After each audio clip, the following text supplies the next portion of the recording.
Bé, els Pastorets, que és el que he vingut a veure avui a Mataró, és una d'aquestes tradicions de la cultura tradicional catalana. Jo hi he tingut una afició especial en aquesta obra dels Pastorets perquè ja de molt petitet, a Sabadell concretament, en el Teatre de la Faràndula, els meus oncles, els meus avis, els meus cosins, els meus pares ens hi portaven amb els germans, no? I durant tota la vida he viscut els Pastorets, unes vegades de petit, altres vegades més de gran, i he portat els meus fills i espero que algun dia hi podré portar també els meus nets, no?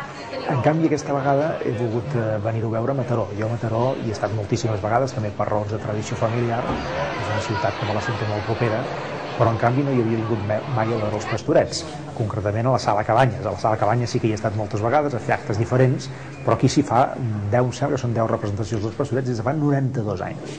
Vol dir que és una tradició ja molt arrelada a la ciutat de Mataró, amb moltíssima gent que hi participa, que donen vida en aquesta obra, en aquest cas d'en Ramon Pàmies. Jo estava acostumat més a l'obra d'en Folch i Torres, els Pastorets d'en Folch i Torres, aquesta és la d'en Ramon Pàmies, són versions realment diferents i aquesta també és molt bonica, la veritat, no?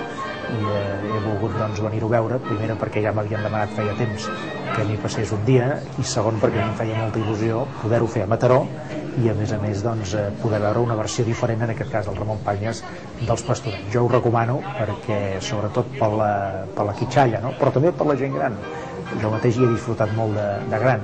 Crec que és una d'aquelles obres que primer lliga amb la nostra tradició del Nadal, claríssimament, però també lliga amb aquesta cultura tradicional i popular catalana que ha donat grans èxits a Catalunya, que li ha donat fesomia en el país, que li dona una part, diguem-ne, de la personalitat pròpia del nostre país, i que crec que val la pena no només preservar, sinó fins i tot anar diguem-ne, aprofundint, no?